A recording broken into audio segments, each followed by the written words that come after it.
Bismillahirrahmanirrahim. Alhamdulillah hamdan katsiran tayyiban mubarakan fih kama yuhibbu rabbuna wa yarda.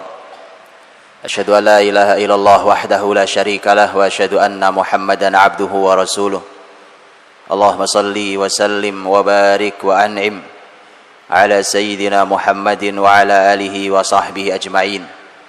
Ya ayyuhalladzina amanu taqullaha haqqa tuqatih wa la tamutunna illa wa antum muslimun. Amma ba'd. Seseriku dirahmati Allah Subhanahu wa taala, baik yang hadir di Masjid Al-Irsyad ini ataupun para pendengar. Alhamdulillah, satu hal yang membahagiakan ketika kita kumpul bersama di rumah Allah, yatluna kitaballah wa yatadarasuna, membaca ayat-ayat Allah dan bersama-sama kita belajar bersama-sama. Mudah-mudahan kita mendapatkan kalimat berikutnya, karena janji berikutnya adalah Nabi SAW menyampaikan illa nazalat fihimus sakinah wa hafathumur rahmah wa dzakarallaha fi man indah, akan turun ketenangan, rahmat, malaikat menaungi, bahkan Allah akan menyebut-nyebut kita di sisinya. Hadirin dirahmati Allah Subhanahu wa taala, tema pembahasan kita hari ini adalah tentang Nabiullah Yusuf alaihissalam yang dituturkan lengkap berurut dari awal, dari kecil sampai akhir, sampai berakhir, bahkan hampir berakhirnya kehidupan Nabi Yusuf alaihissalam. Jadi ini adalah kisah yang dituturkan, totalnya ada 111 ayat, dan itu menuturkan tentang kisah satu orang manusia yang sangat mulia. Tentu waktu kita sangat tidak cukup untuk bicara tentang kebesaran surat ini dengan seluruh pelajaran yang sangat amat bermanfaat bagi kita semuanya. Sebelum saya memasuki ayat-ayatnya, kita akan selami bersama-sama mengambil mutiara hikmahnya. Akhir surat Yusuf, Allah Subhanahu wa taala berfirman, a'udzubillahi minasyaitonir rajim, laqad kana fi qasasihim ibrah liulil albab ma kana haditsan yuftara walakin tasdiqal ladzi baina yadayhi wa tafsila kulli syai' wa hudaw wa rahmah liqaumi yu'minun. Sungguh pada kisah-kisah mereka terdapat ibrah, pelajaran bagi siapapun yang punya akal, mau memainkan akalnya, mau menggunakan nikmat akalnya. Ini bukan perkataan yang dibuat-buat, bukan perkataan yang diada-ada, bukan fiktif.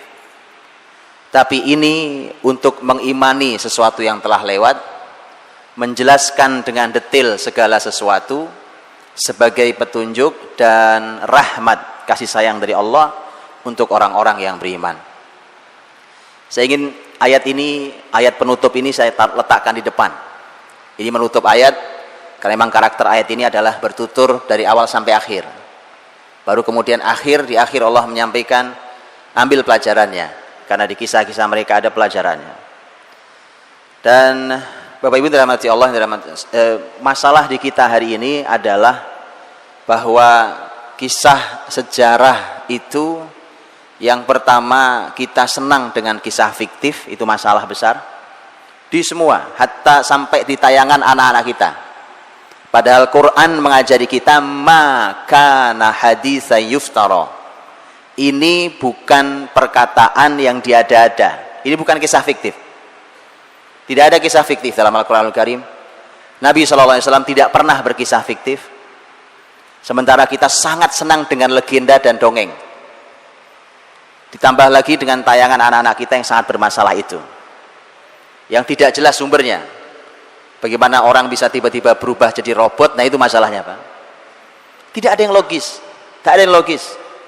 Bahkan akhirnya anak-anak kita diajari hal yang jauh dari logika. Kalau ada kancil dialog sama harimau, ada dialog indahnya antara mereka berdua, itu anak cerdas akan bertanya, Pak, apa sempat itu dialog? Apa nggak dimakan itu kancil sama macannya? Itu anak cerdas. Tapi kalau anak yang dibodoh-bodohin, nanti jadi bodoh beneran, Pak. Jadi bodoh beneran. Karenanya Quran mengajarkan kita bukan dongeng, tetapi sejarah, kisah. Masalah di kita itu satu. Yang kedua, masalah kita hilangnya ibrah. Apa ibrah? Kata ibr, ain ba ra dalam bahasa Arab itu artinya nyebrang, Pak. Menyeberang. Ma'bar itu artinya jembatan. Ya, jembatan atau jalan. Mengapa sejarah disebut sebagai jembatan atau tempat penyeberangan? Agar bersambung antara kita yang hidup hari ini di 2015 ini, Pak, dengan di zaman masa lalu, di tahun manapun, di abad manapun. Nabi Yusuf kapan hidupnya? Jauh sebelum Masehi, jauh sebelum Nabi Muhammad SAW. Jadi kita diminta itu. Nah, masalah di kita putus jembatannya, Pak. Putus jembatan kita hari ini. Kita tidak kenal Rasul kita. Kok begitu, Pak? Kita pahlawan kita di sini, tidak tahu kita. Sejarah Surabaya ini yang benar bagaimana, kita tidak tahu sejarah sebenarnya. Mengoreksi sejarah Indonesia sampai sekarang tidak selesai, Pak. Tak selesai. Kenapa? Karena takut kalau Islam yang muncul, Pak. Karena sejarah negeri ini adalah sejarah Islam. Mau diapakan pun sejarah Islam. Karena ini perjuangan muslimin. Karena itulah maka putus jembatan kita. Begitu putus jembatan kita, putus sekian banyak kebaikan. Akhirnya begitu kita bicara sejarah, kita bicara tentang sesuatu yang membosankan. Seperti beliau sampaikan tadi, Pak. Membosankan, tidak menarik. Ditambah kalau belajar di sekolah atau di kampus, gurunya tidak menarik pula. Lengkap sudah penderitaan sejarah ini. Lengkap sudah, Pak. Saya bilang subhanallah. Coba untuk perhatikan. Saya tidak akan bicara panjang tentang sejarah karena itu bicara Nabi Yusuf hari ini. Ini muqaddimah. Bahwa kalau kita coba kita lihat, cukuplah datanya, cukuplah buktinya bahwa sejarah itu istimewa hanya dengan satu poin. Sepertiga kitab suci kita, Al-Quranul Karim, isinya adalah sejarah. Sepertiganya adalah sejarah. Artinya Allah ingin panduan kita, hidup kita itu sepertiganya sejarah. Sepertiga sejarah. Yang pernah membangun generasi luar biasa. 1000 tahun lebih, ini peradaban terpanjang yang pernah ada dimiliki oleh satu bangsa, satu agama. 1000 tahun lebih. Muslimin dengan semua kebesarannya itu, ternyata itu dibangun dengan konsep sepertiganya adalah sejarah. Tanyakan sekarang ke pendidikan di negeri ini, baik di sekolah ataupun di rumah atau di kampusnya, berapa persen sejarah untuk membangun masyarakat anak-anaknya? Nyaris tidak ada, Pak. Nyaris tidak ada sejarah menjadi kurikulumnya. Makanya susah payah kita membangunnya, padahal Quran sudah mengajari, ajari, bimbing mereka dengan sejarah, mudah sekali mengarahkan anak-anak kita. Kita bersusah payah hari ini bicara karakter, tidak jelas tuh mau karakter apa sebenarnya, ya kan? Mau kemana arahnya, pakai apa, akhirnya salah jalan. Subhanallah, sepertiga Quran adalah sejarah, dan itu istimewanya, Pak. Karenanya kalau ada di antara antum yang kelak jadi menteri pendidikan, saya nitip, Pak. Wallahi, Pak, sepertiga panduan hidup kita adalah sejarah. Bagaimana ceritanya tiba-tiba dia tidak mendapatkan sebuah tempat yang cukup di anak-anak kita, untuk masyarakat setelah kita, untuk para pemimpin setelah kita. Hadirin dirahmati Allah Subhanahu wa taala.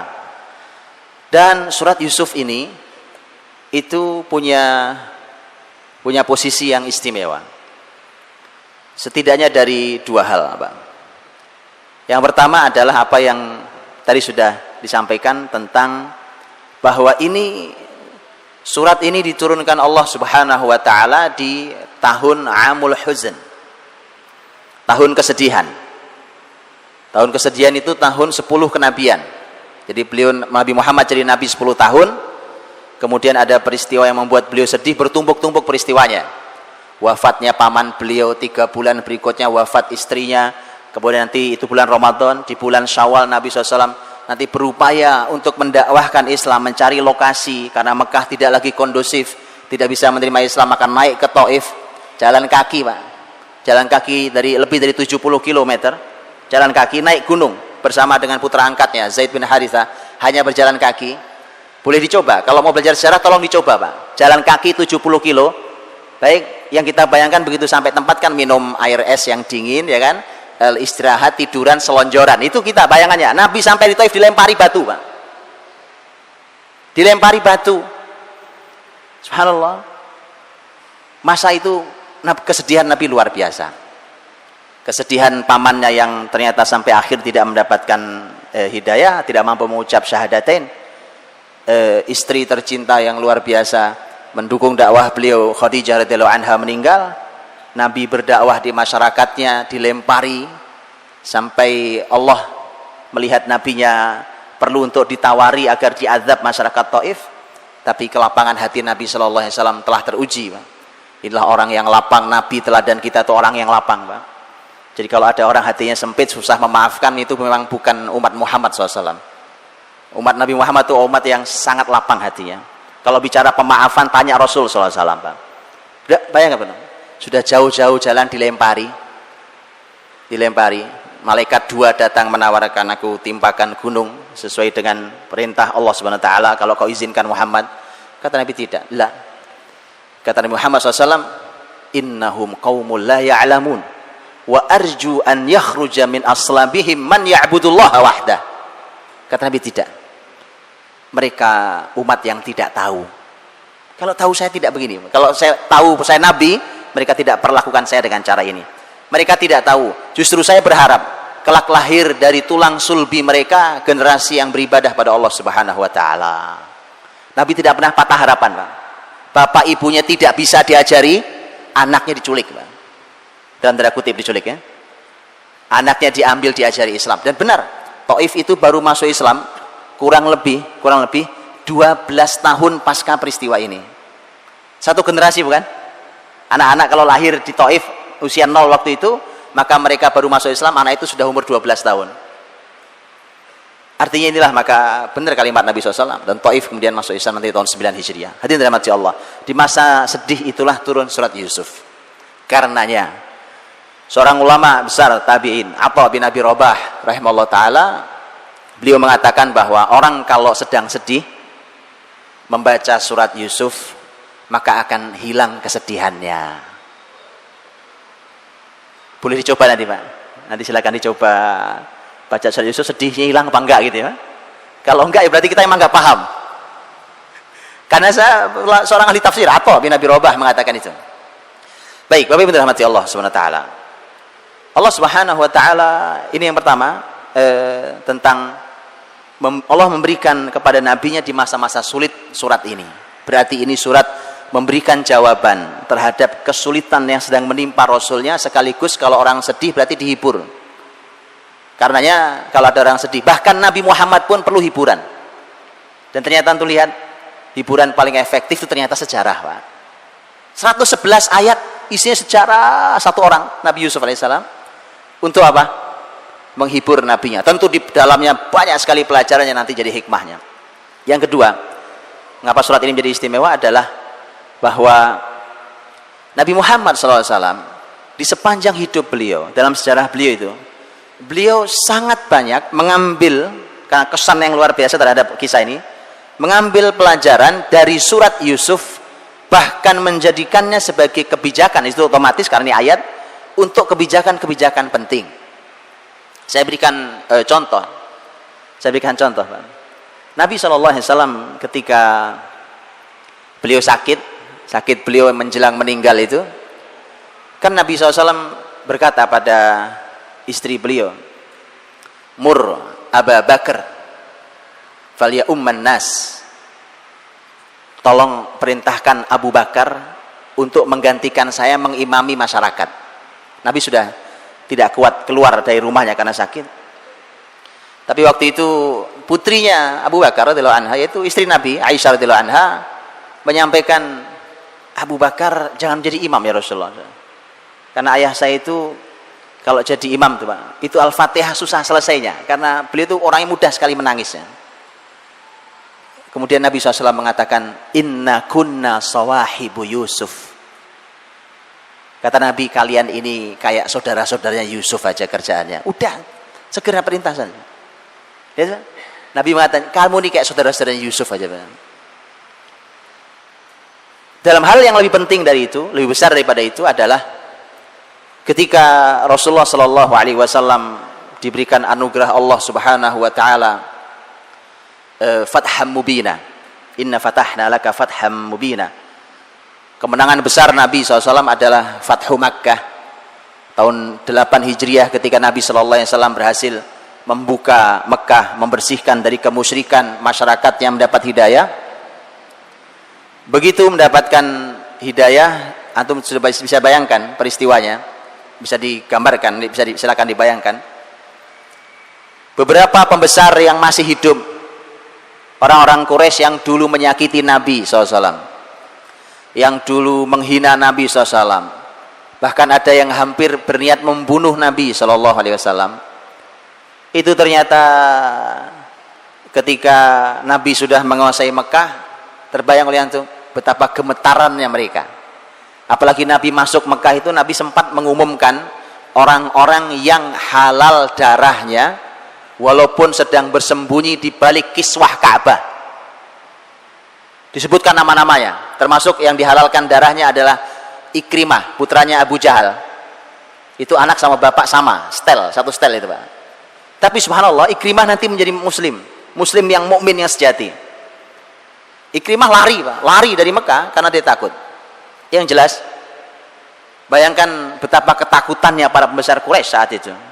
Orang-orang yang dulu jahatnya luar biasa. Sudah ketakutan seperti itu, mereka sudah tidak punya kekuatan melawan. Dikumpulkan di samping Ka'bah.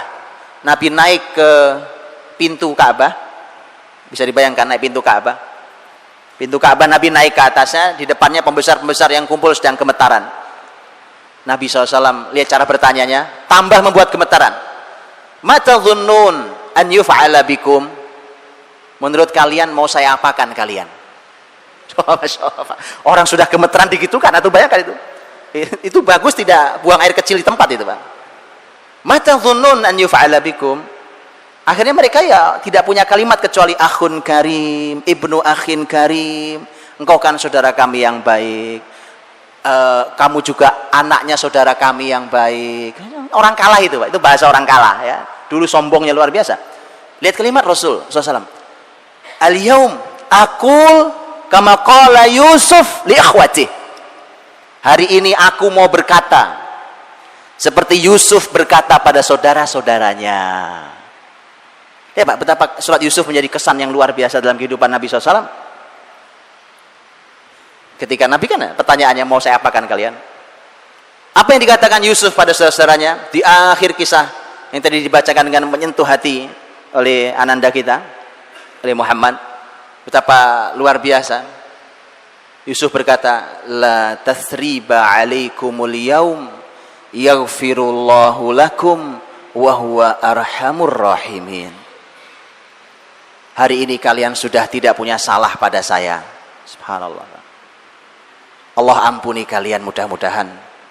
Dialah Allah yang paling rahmat kasih sayangnya. Maka Nabi mengatakan idhabu fa antumut tulaqa. Kata Nabi, pergilah kalian semua saya bebaskan, saya maafkan. Para ulama mengatakan inilah pemaafan yang paling besar. Karena Nabi SAW mampu memaafkan saat Nabi mampu membalas. Itu pemaafan yang paling besar. Baik. Nanti kita akan lanjut. Baik, bismillah. Alhamdulillah wassalatu wassalamu ala Rasulillah. Wa ba'd. Saudaraku dirahmati Allah Subhanahu wa taala. Mitra muslim hafizakumullah. Kita lanjutkan tentang kisah surat Yusuf yang kita belum masuk materinya dari tadi. Kita akan bacakan ayatnya dan kita akan ambil beberapa poinnya yang mudah-mudahan manfaat untuk kita semuanya. Allah Subhanahu wa taala membuka surat Yusuf dengan firman-Nya, a'udzubillahi minasyaitonirrajim. Bismillahirrahmanirrahim. Alif lam ra, tilka ayatul kitabil mubin. Dan setelah pembukaan ini, maka Allah Subhanahu wa taala menyampaikan kepada kita tentang inna anzalnahu qur'anan arabiyyan la'allakum ta'qilun. Imam Ibnu Katsir punya perkataan penjelasan yang baik tentang ayat ini, luar biasa, ketika beliau menyampaikan mengapa Quran harus berbahasa Arab. Kenapa Quran harus berbahasa Arab? Dan itulah mengapa pasti kita akan ada habisnya. Bahasa kita, gampangnya kita akan mentok habis kalau tidak bisa berbahasa Arab, Pak. Itu sudah pasti. Karenanya Allah menyampaikan inna anzalnahu Qur'anan Arabiyya la'allakum ta'qilun, mudah-mudahan kalian berakal. Makanya jadi pertanyaan, memangnya kalau tidak berbahasa Arab terus akal kita tidak ada begitu? Dijawab dengan sangat baik oleh Imam Ibnu Katsir dalam tafsir, silahkan dibuka nanti. Bukan itu pembahasan kita, tapi artinya bahwa Allah menyampaikan tentang Quran yang berbahasa Arab ini. Nahnu naqussu 'alaika ahsanal qasasi bima auhayna ilaika hadzal Qur'an. Tadi saya sudah katakan bahwa Allah menyebut Al-Quran ini adalah kisah-kisah pilihan, ahsanal qasas, kisah-kisah terbaik. Karena ayat ini ada dalam surat Yusuf, maka kemudian dia memberikan sebuah sentuhan yang secara sangat khusus untuk kisah dalam surat Yusuf. Ini juga saya tidak berpanjang kalam di bab ini, tetapi saya cuma ingin memberikan satu inspirasi bahwa Bapak Ibu, teman-teman yang punya kemampuan meneliti, menggali, silahkan Pak, gali kisah-kisah dalam Quran dan buktikan dengan kata ahsanal qasas, bahwa dia kisah terbaik. Saya kasih contoh, saya berikan contoh. Saya dulu pernah berbincang dengan teman saya yang kuliahnya jurusan penyutradaraan film. Kalau orang film itu kan dia pasti akan bertutur, namanya orang film, apalagi dia sutradara, pasti dia akan mengawal penuturan yang sangat menarik. Saya katakan ke beliau, antum kan punya ilmu di bab itu, ujilah kisah Quran, terutama kisah surat Yusuf dari sisi ilmu Anda itu, dan Anda akan sampai pada kesimpulan bahwa memang ini adalah ahsanal qasas, kisah terbaik dari semua sudut, bukan cuma isinya, sampai cara penuturannya, pilihannya, kalimatnya, klimaks kisah yang disampaikan dan seterusnya. Dan itu perlu keahlian banyak orang, bukan hanya di dalam penuturan. Ini juga luar biasa, barokah luar biasa kita gali ilmu Al-Quran ini. Barulah kemudian Allah Subhanahu wa taala memulai kisah Yusuf, justru dimulai dengan kisah mimpi. Kita semua tahu itu. Idz qala Yusufu li abi ya abati inni ra'aitu ahada 'asyara kawkaban wasyamsa wal qamara ra'aituhum li sajidin. Ketika Yusuf berkata kepada ayahnya, ayahanda, saya bermimpi melihat ada 11 bintang, matahari dan bulan, semuanya bersujud pada saya. Ini Bapak Ibu dirahmati Allah, kisah Yusuf itu ternyata bermula dari mimpi. Kebesarannya Yusuf berasal juga dari mimpi, berakhir juga dengan memujinya Yusuf bahwa ini adalah hasil dari mimpi saya waktu kecil dulu. Artinya, anda lihat ini Pak, sepanjang hidup orang mulia, orang besar nih, karena Yusuf alaihissalam itu punya nasab luar biasa, sampai Nabi menyebutnya, Nabi Muhammad SAW menyebut Yusuf alaihissalam dengan sebutan Karim, Ibn Karim, Ibn Karim, Ibn Karim. Ini orang mulia, Karim, orang mulia. Bapaknya orang mulia, siapa? Nabi Ya'qub.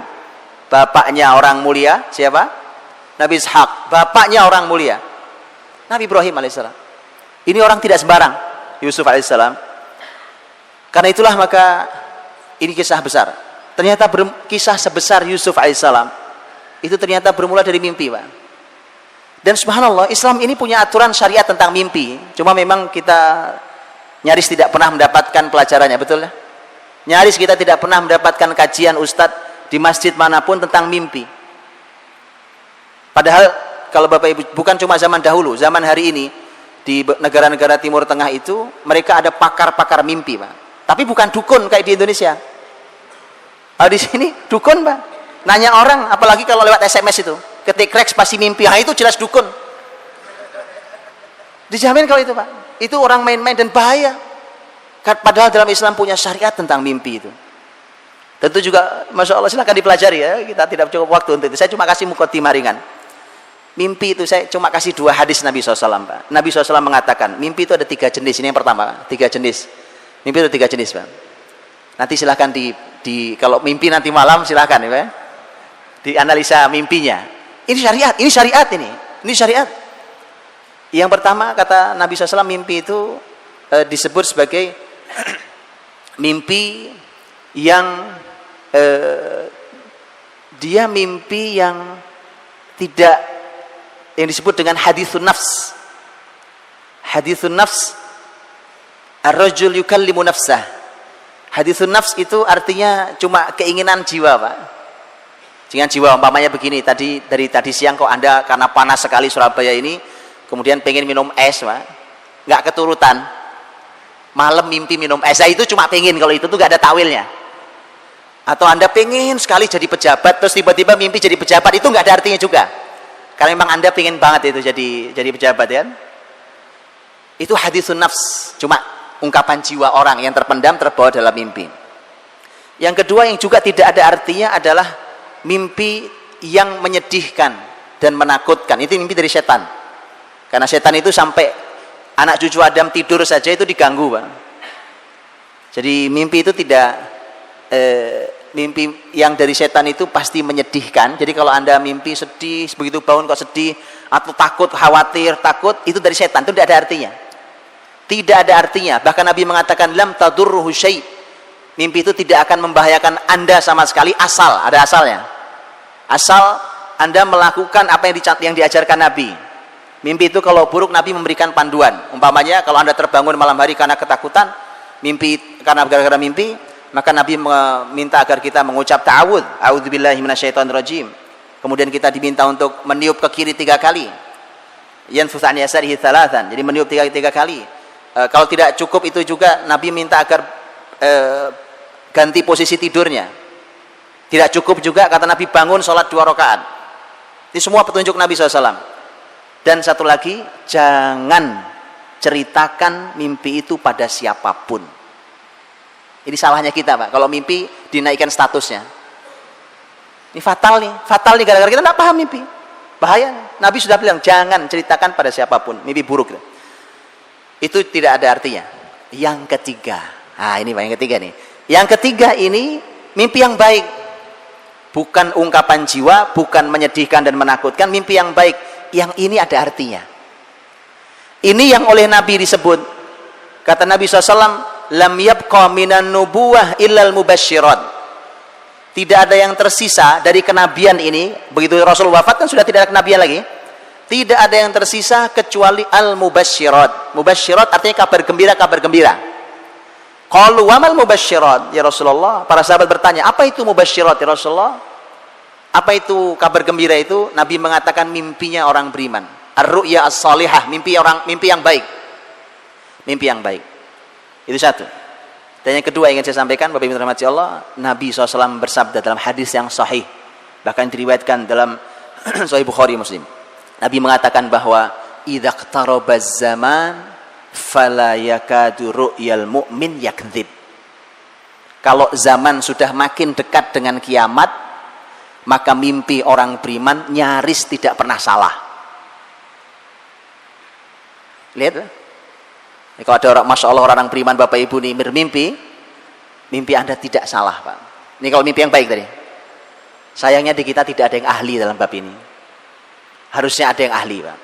Harusnya ada itu. Maka Bapak Ibu yang ahli Quran, ahli hadis, karena syarat untuk menjadi penakwil mimpi harus ahli Quran, ahli hadis, Pak. Kalau tidak pasti dukun. Ya, itu syaratnya memang gitu. Syaratnya harus ahli Quran. Ternyata kisah Yusuf alaihissalam juga bermula dari mimpi tidur. Mimpi tidur.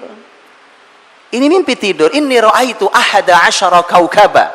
Aku lihat 11 bintang, wahai ayah. Wasyams, 1 matahari, wal qamar, 1 bulan. Semua ra'aituhum li sajidin. Semua sujud di hadapan saya. Nabi Yakub alaihissalam nabi, Pak. Punya ilmu dari Allah. Dan Nabi Yakub ahli dalam ta'wil mimpi. Seperti Nabi Muhammad SAW juga beliau menawil mimpi, Pak. Maka Nabi Yakub hanya mengatakan, karena saat bermimpi ini Yusuf masih kecil. Maka ayahnya cuma mengatakan, qala ya bunayya la taqsus ru'yaka ala ikhwatika fayakidu laka kaida. Nak, jangan kau ceritakan mimpimu pada saudara-saudaramu ya. Ini pakai juga pelajaran, Pak. Mimpi yang baik itu juga tidak boleh diumbar. Mimpi yang baik boleh diceritakan, tetapi hanya kepada orang yang ahli ilmu, orang yang amanah, orang yang baik. Contohnya Yusuf berkisah kepada sang ayah, ayahnya Nabi. Tapi ayahnya langsung membatasi, kata ayah, jangan kau ceritakan pada saudara-saudaramu ya nak. Ini menarik. Loh, kenapa tidak boleh diceritakan kalau kisahnya baik? Betul, Pak? Karena ternyata kisah itu berhubungan dengan saudara-saudaranya. Karena 11 bintang itu para ulama mengatakan adalah saudara-saudara Yusuf yang jumlahnya 11. Kemudian matahari itu adalah ayahnya dan bulan itu adalah ibunya. Bapak Ibu pernah? Ini inspirasi menarik. Bahwa laki-laki adalah matahari dan perempuan adalah rembulan. Pernah tahu? Ini ayatnya, Pak. Tahu bedanya matahari dengan rembulan, Pak? Quran bicara. Saya tidak bicara tentang itu yang suka buat syair, silakan buat syair ya kan itu. Saya bicara tentang Quran, Pak. Quran menyampaikan salah satu bedanya dengan antara rembulan dan matahari adalah berbicara tentang masalah kalau cahaya rembulan Allah menyebutnya dengan nur. Kalau cahaya matahari disebutnya dhiya. Dan ini sama-sama cahaya atau sinar, tapi saya tidak tahu kalau dalam bahasa Indonesia sinar atau sama cahaya itu sama apa tidak, artinya saya nggak paham. Tapi yang jelas dalam bahasa Arab berbeda sekali antara dhiya dan nur. Ya, Bapak itu tahu salah satu bedanya? Ada banyak pembahasannya, tapi salah satu bedanya adalah kalau cahaya matahari itu menerangi tapi pakai panas. Kalau cahaya rembulan, Pak, itu menerangi tapi tidak ada panasnya. Bapak Ibu tahu Nabi menyebut as-salatu nur. Salat adalah cahaya tapi menggunakan kata nur. Karena salat itu menerangi tapi nggak pakai panas, Pak. Tapi kalau kesabaran, as-sabr, kesabaran itu adalah dhiya. Kesabaran itu cahaya juga, Pak. Tapi pakai panas. Namanya orang sabar itu biasanya kena musibah itu panas, tapi dia tetap bercahaya. Ala kulin, yang jelas ini pembahasan itu tentang tema matahari bulan, pembahasan juga pembahasan sendiri. Tapi yang jelas bahwa kisah tentang Yusuf dimulai dengan mimpi.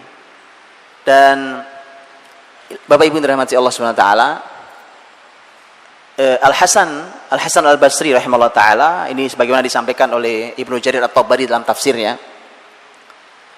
Al-Hasan mengatakan bahwa jarak antara Yusuf hilang sampai bertemu lagi dengan ayahnya itu, Bapak Ibu kebayang berapa tahun? 80 tahun, Pak. Menurut Al-Hasan Al-Basri rahimahullah, 80 tahun. 80 tahun tidak berjumpa, Pak. Tapi Nabi Yakub alaihissalam tetap yakin Yusuf masih hidup. Ini bukan sekedar emosi rasa orang tua yang kehilangan anaknya, bukan, Pak. Yusuf yang hilang itu, Yakub punya ilmunya. Bapak Ibu tahu sebabnya apa? Kenapa Nabi Yakub masih tetap yakin Yusuf masih ada? Saya tidak tahu di mana, tapi Yusuf ada. Yusuf masih hidup. Walaupun saudaranya kan sudah nangis-nangis kan? Waja'u abahum isya ayyabkun. Datang mereka ke bapaknya Isya begini, datang ke bapaknya nangis-nangis, mereka nangis beneran. Ini yang orang bilang air mata.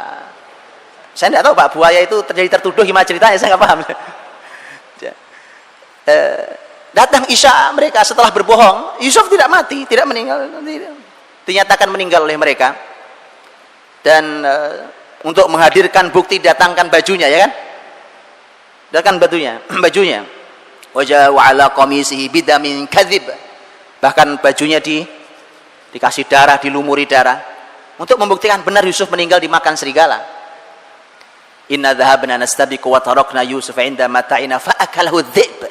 Kami tadi main ya, sambil nangis-nangis di mereka, kami tadi main, kemudian Yusuf dimakan serigala.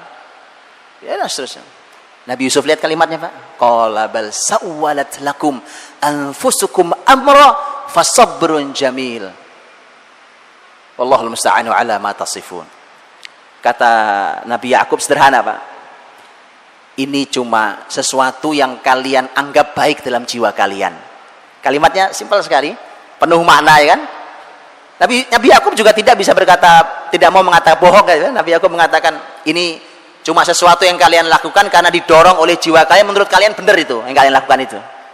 Fasabrun jamil, kalau saya akan tetap sabar, saya mah sabar saja. Sabrun jamil, wallahul musta'anu ala ma tasifun, minta tolongnya kepada Allah atas semua yang kalian sampaikan ini. Anaknya nggak paham kalimat ini, Pak. Dia pikir ini aman sudah, dia tidak. Subhanallah, Pak. Ini juga pelajaran, ya. Kadang-kadang ini Nabi, Pak. Ini anak Nabi. Kadang-kadang anak Nabi lupa kalau bapaknya Nabi, Pak. Hati-hati jadi ustadz, Pak. Jangan sampai lupa bapaknya ustadz, Pak.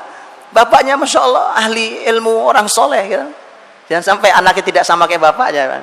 Dia lupa kalau bapaknya Nabi, bapaknya terima wahyu dari Allah SWT, bapaknya orang cerdas diberi ilmu Allah. Baik. Apa yang membuat Nabi Yakub tetap yakin Yusuf masih hidup padahal sudah berpisah 80 tahun? Mimpi, Pak. Bukankah Yusuf di usia kecilnya sebelum hilang bermimpi? Betul? Sampai Yusuf hilang, mimpi itu belum terbukti. Dan mimpi itu pasti terbukti, kata Yakub. Begitu. Makanya, ini pasti nggak benar. Pasti tidak benar. Hati-hati, Pak, ya. Bohong mudah dibongkar dengan cara yang oleh ahli yang sangat sederhana, ya kan? Jadi jangan bohong, Pak. Jangan aja. Maka Nabi SAW mengatakan al-mu'min la yakdzib. Kata Nabi, orang beriman tidak pernah bohong, Pak. Berbuat dosa, iya mungkin. Ya, orang khilaf apa berbuat dosa, tapi bohong tidak. Bohong tidak, Pak. Jadi karena mimpi itu. Dan mimpi itulah yang kemudian nanti mengantarkan Yusuf, karena lihat Al-Qur'anul Karim. Ketika Quran mengatakan ketika Yusuf diambil, dibeli, wa qala alladzi ishtarahu min misr limra'atihi akrimi mathwah. Ketika Yusuf ditemu itu kan dibeli sama Aziz Misr. Aziz Misr.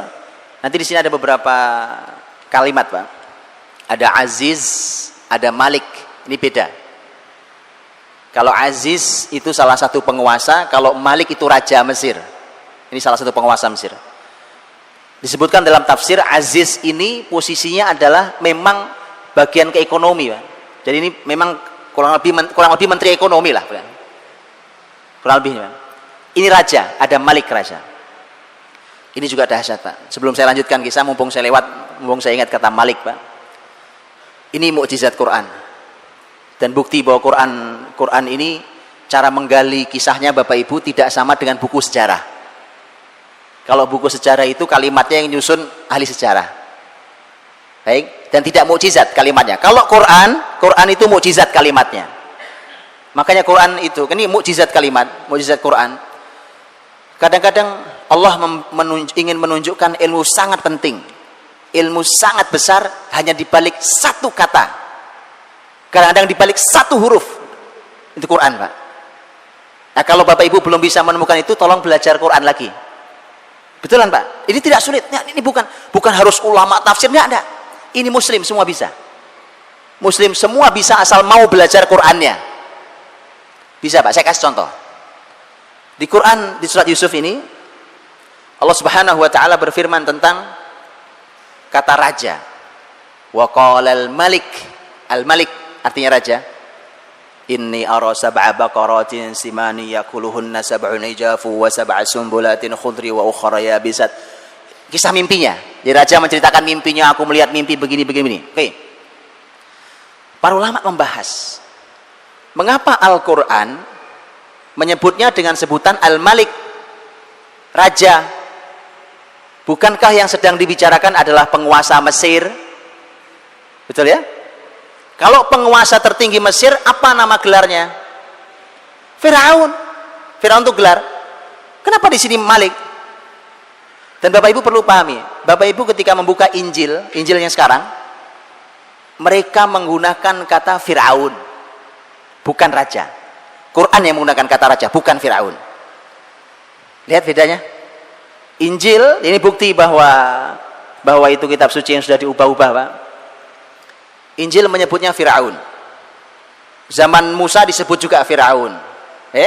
Quran membedakan. Quran bicara tentang Musa apa sebutannya? Firaun. Tapi bicara tentang Yusuf menyebutnya Raja Al-Malik. Para ulama membahas, Pak. Dan ternyata ini mukjizat. Ternyata ilmu pengetahuan hari ini membuktikan bahwa Yusuf ada di zaman ketika bukan Firaun pemimpinnya. Firaun itu, Bapak Ibu rahmati Allah, itu agak belakangan mimpin Mesir dibandingkan raja. Jadi Mesir itu sempat mengalami masa yang mimpin bukan orang asli Mesir. Orang asli Mesir itu yang memimpin nanti baru dapat gelar Firaun, tapi itu munculnya belakangan. Sebelum itu pemimpin-pemimpin Mesir itu nama disebut diungkap dalam sejarah namanya Hyksos. Hyksos itu arti sebenarnya itu adalah para penggembala yang jadi raja. Dan itu dari masyarakat Amalikoh atau masyarakat Arab yang memimpin Mesir itu. Jadi bukan orang asli Kipti, bukan orang Egypt asli.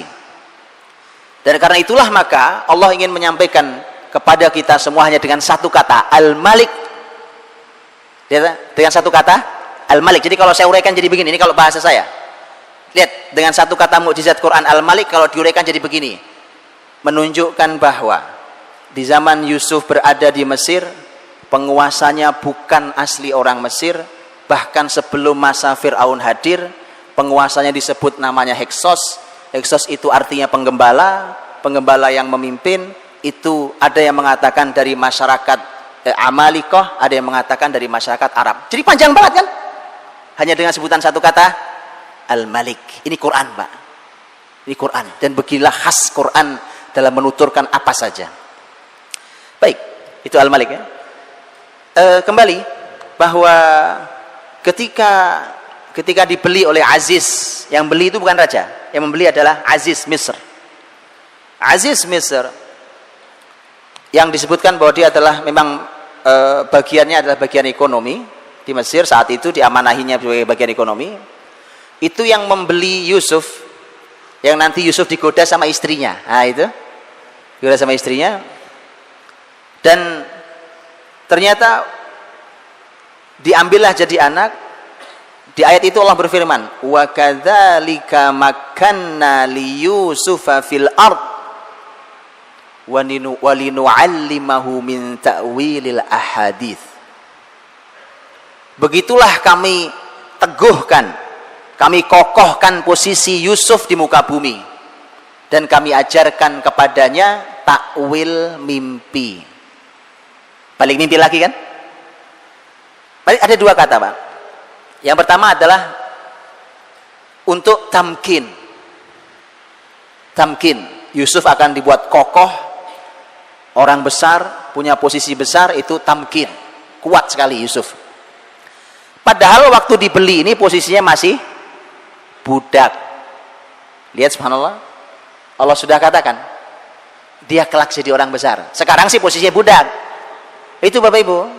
Makanya orang itu tidak boleh hanya melihat apa yang terjadi hari ini. Ada orang susah, ada orang sengsara, ada orang anak nggak pinter, ada apa segala macam. Subhanallah, kita tidak hidup hari ini. Anak-anak yang biasa, yang tidak mampu, yang apa segala macam, Anda tidak pernah tahu apa takdir dia di kemudian hari. Dan kata tamkin itu Bapak Ibu rahmati Allah, nanti kalimat kata yang sama Allah berikan kalau Bapak Ibu membuka kisah Dzulqarnain dalam surat Al-Kahfi. Gitu ya? Dzulqarnain surat Al-Kahfi, di mana Allah Subhanahu wa taala menyampaikan tentang Dzulqarnain, inna makkanna lahu fil ard wa ja'alna lahu min kulli syai'in sababa. Kami berikan kepada Dzulqarnain tamkin. Jadi sama persis dengan kalimat Yusuf. Dan kami ajarkan kepada Dzulqarnain, kami berikan semua sebab.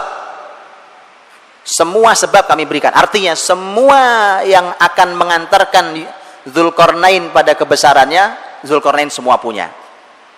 Yusuf alaihissalam, kalau dalam Yusuf, walinu'allimahu min ta'wilil ahadits. Kami ajarkan pada Yusuf takwil mimpi. Karena ternyata berawal dari takwil mimpilah Yusuf jadi tamkin, jadi orang besar itu. Itu skill, Pak.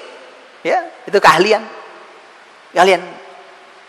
Dan kita semua tahu bagaimana mimpi Yusuf alaihissalam nanti bertemu dia di penjara. Faktornya kan di penjara itu, Pak. Di penjara itu dan seterusnya sampai nanti sang raja bermimpi pas lihat takdir Allah Subhanahu wa taala. Karenanya peganglah hadis ini hadis Nabi SAW, Pak. Ini pegang kuat hadis ini. I'malu fakullun muyassarun lima khuliqalah. Beramallah kalian. Yang penting orang itu beramal. Beramal itu kan berkarya, Pak. Melakukan kebaikan-kebaikan. Beramallah kalian. Semua akan dimudahkan menuju takdirnya. Tugas manusia adalah beramal, Pak. Masalah bahwa amal kebaikan. Ada orang bilang, itu mustahil lah, kamu tidak usah berhayal setinggi itu. Tidak ada itu. Tidak ada. Anda tidak tahu takdir saya. Betul? Kata Nabi, beramal. Nanti Allah mudahkan menuju takdirnya. Dan lihat subhanallah, kisah Yusuf adalah kisah ketika Allah ingin menunjukkan, dan Quran mengatakan jelas dalam surah Yusuf, wallahu ghalibun ala amrih. Allah pasti akan melaksanakan urusannya. Karena ternyata Bapak Ibu, jadi pelajaran mahal adalah, bukankah kalau diikuti perjalanan Yusuf dalam surat Yusuf itu isinya menyakitkan semua, betul Pak? Semua menyakitkan, Pak. Saudaranya iri, diiriin saudara itu tidak enak, Pak.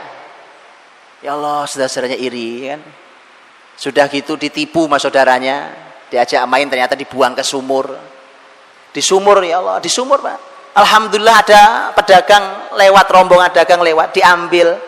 Alhamdulillah ada harapan baik. Alhamdulillah diselamatkan orang. Kalau nggak bisa mati di dalam, diselamatkan orang.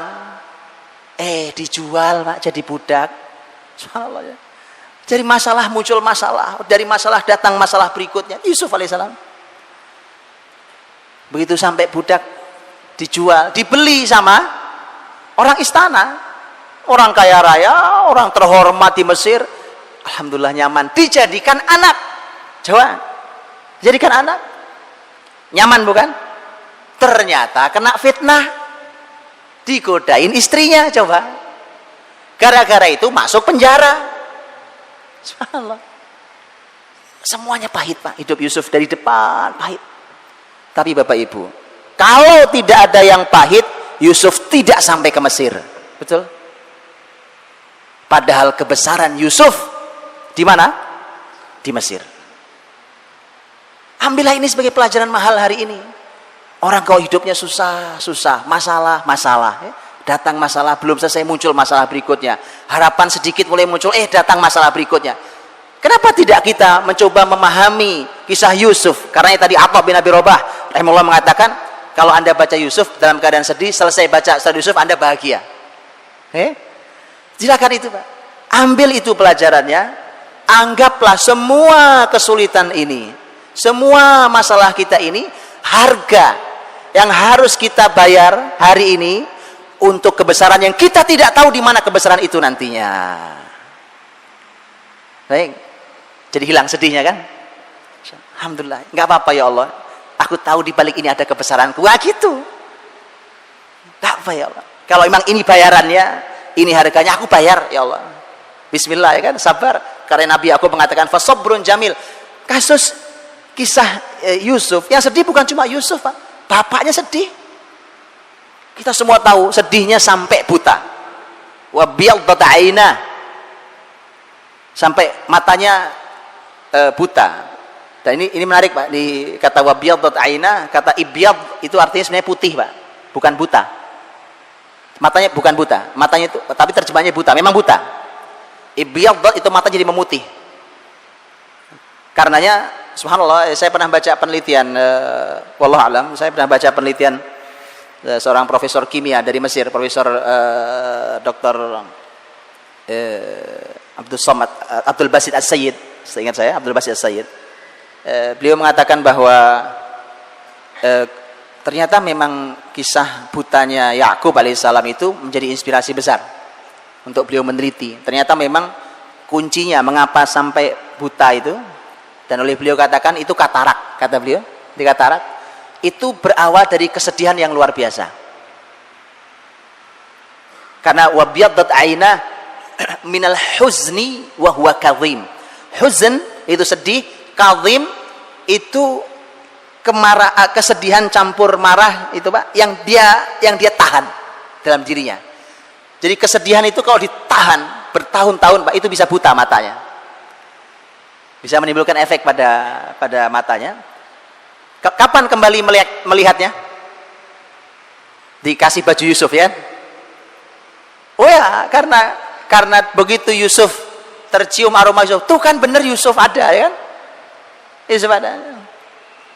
Kan kalau baju baru dicuci, Bapak Ibu, kalau baju baru dicuci, baju saya, baju beliau, baju Bapak Ibu sama aromanya, wangi. Bapak ya? Kalau itu sih tidak bisa dicirikan. Tapi Yusuf memberikan bajunya yang tentu ada aroma Yusuf. Nah, kalau bukan baju yang baru dicuci, Pak. Nah, aroma itulah kemudian subhanallah, ini juga pelajaran parenting buat kita, Pak. Bapak Ibu silahkan dicoba nanti, terutama para ayah nih Pak, supaya tahu dekat enggak sama anaknya. Bapak-bapak umpamanya anaknya 3 atau 7 gitu ya anaknya, bajunya digantung Pak, suruh nyiumin satu-satu, ini aroma siapa? Yakub itu Pak berhasil mendidik Yusuf karena kedekatannya pada Yusuf luar biasa. Hari ini kita berharap sukses mendidik anak, para ayah alasannya selalu sibuk sendiri. Kerjaan lah, nyari uang lah, apalah yang lainnya, dengan alasan itu dia tidak pernah akrab dengan anak-anaknya. Ya, makanya gitu Pak. Mudah-mudahan Allah berikan kita kesempatan waktu yang cukup untuk kita ini mendekat anak-anak kita, karena itu modal untuk menjadi mereka orang-orang besar Pak. Ini takwil mimpi Yusuf. Ketika akhir kisahnya Yusuf, wa rafa'a abawaihi 'alal 'arsy wa kharru lahu sujada. Ketika ayah ibunya sudah datang, tentu ada khilaf tafsir, apakah ibunya betul ataukah bukan ibu, tapi dalam tafsir ada khilaf, ada perbedaan pendapat. Yang jelas kedua orang tua Yusuf didudukkan di singgasana Yusuf. Yusuf sudah jadi pembesar Mesir. Kemudian semua anak yang 12 semua sujud. Di situ para ulama tafsir mengatakan ini syariat yang sudah dihapus. Ya, sudah dihapus. Dulu penghormatan paling mulia buat orang tua adalah sujud. Dulu. Sujud sempurna kayak kita sholat, itu sudah tidak boleh lagi. Ya, birrul walidain ada syariat dalam Islam di ajaran Nabi Muhammad SAW.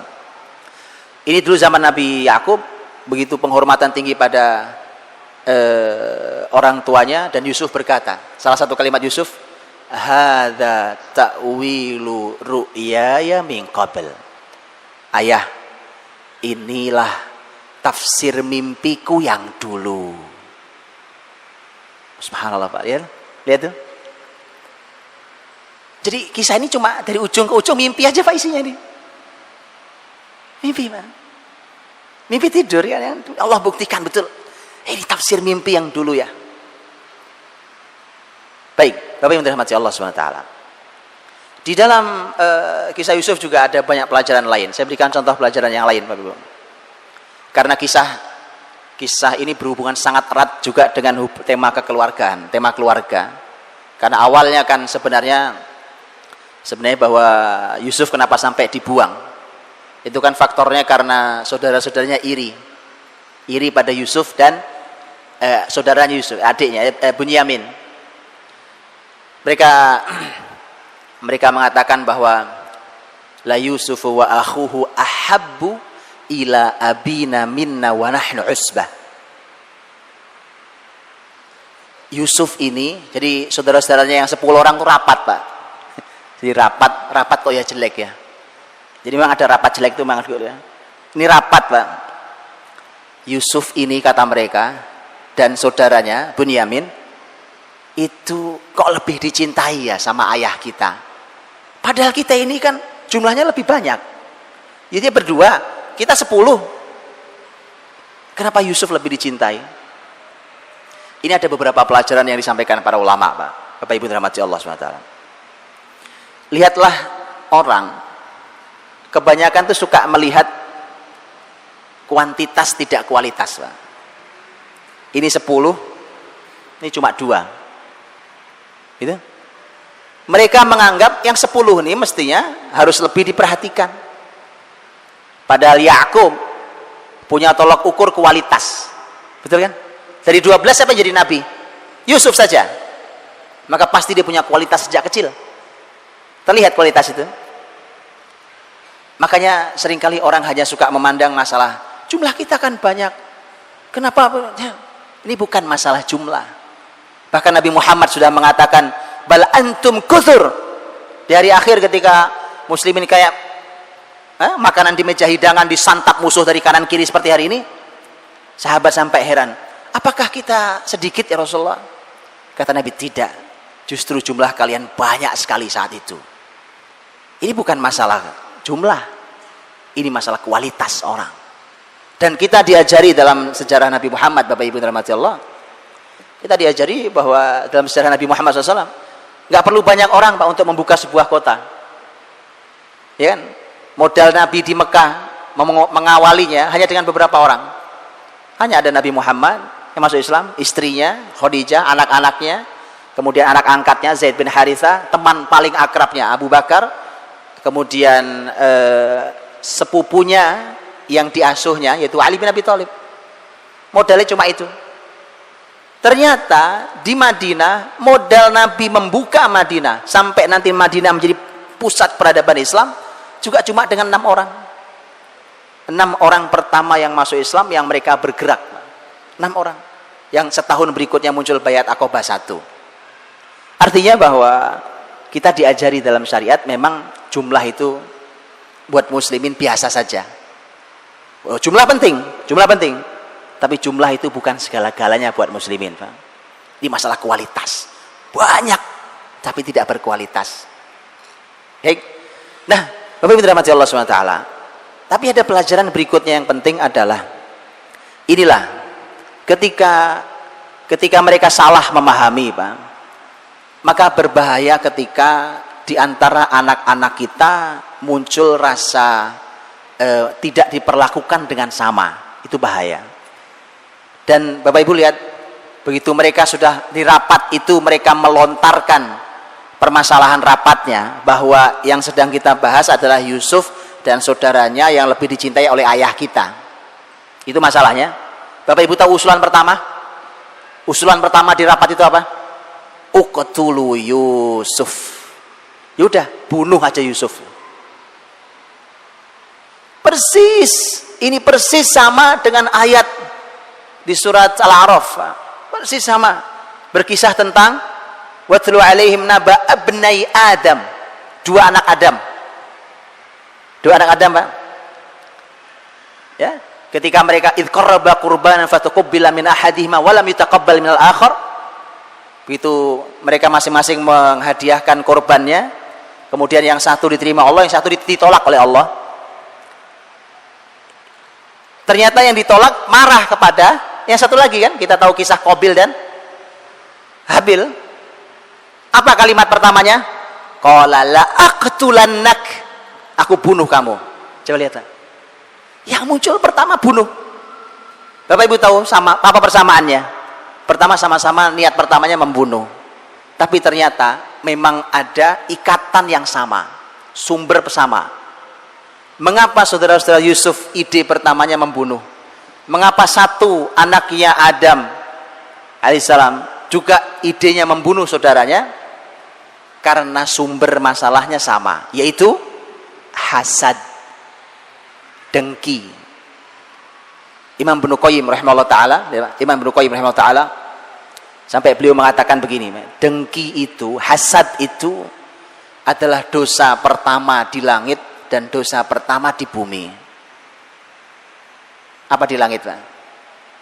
Oh, di langit ada dosa. Hah? Iblis. Dia dengki. Saya suruh sujud pada Adam. Ana khairum min, khalaqtani min nar wa khalaqtahu min tin. Kata iblis, aku lebih mulia daripada Adam. Adam ya Allah kau ciptakan dari aku kau ciptakan dari api, Adam kau ciptakan dari tanah. Enggak tahu logika iblis dari mana. Kalau api lebih baik daripada tanah itu saya juga enggak tahu. Tapi yang jelas logika dipakai aja logikanya, kan? Hasad, dengki.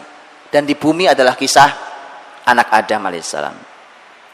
Ya, Bapak Ibu terima. Jadi itu makanya menjadi pembahasan yang juga harus diperhatikan, karenanya Nabi Muhammad SAW ketika beliau diminta untuk bersaksi, ada orang tua yang memberi hibah kepada salah satu anaknya, Nabi diminta jadi saksi. Nabi nanya, apa semua anakmu kau beri hibah yang sama?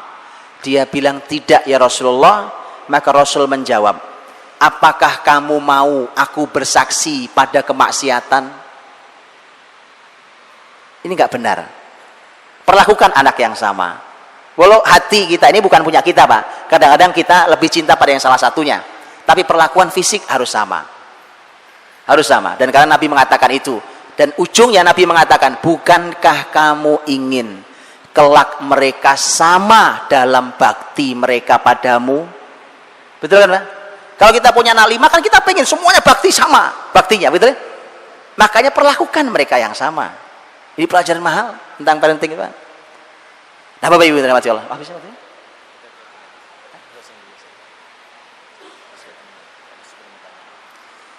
tapi dirahmati Allah SWT, itu menjadi pelajaran istimewa tentang berkeluarga, dan menjadi pelajaran berikutnya nanti tentang Masya Allah betapa penghormatannya juga sangat istimewa. Dan ketika kita melihat bagaimana kisah Yusuf alaihissalam, dan nanti Bapak Ibu bisa melihat juga ada poin-poin yang sangat penting ketika ini, sebelum pindah ke beliau saya sampaikan ada satu kalimat bagus sekali, Pak. Bagus sekali kalimat ini. Yusuf alaihissalam itu masuk penjara gara-gara ketampanan wajahnya, dan Yusuf keluar dari penjara karena ketampanan hatinya. Saya jelaskan sedikit, apa yang buat Yusuf masuk penjara? Iya, Pak, karena terlalu ganteng. Ada antum jumpai gara-gara ganteng di penjara? Ini Yusuf ini. Hati-hati yang ganteng-ganteng ini, Pak. Ada penjara khusus orang-orang ganteng ini, Mas repot. Yusuf alaihissalam di penjara karena itu.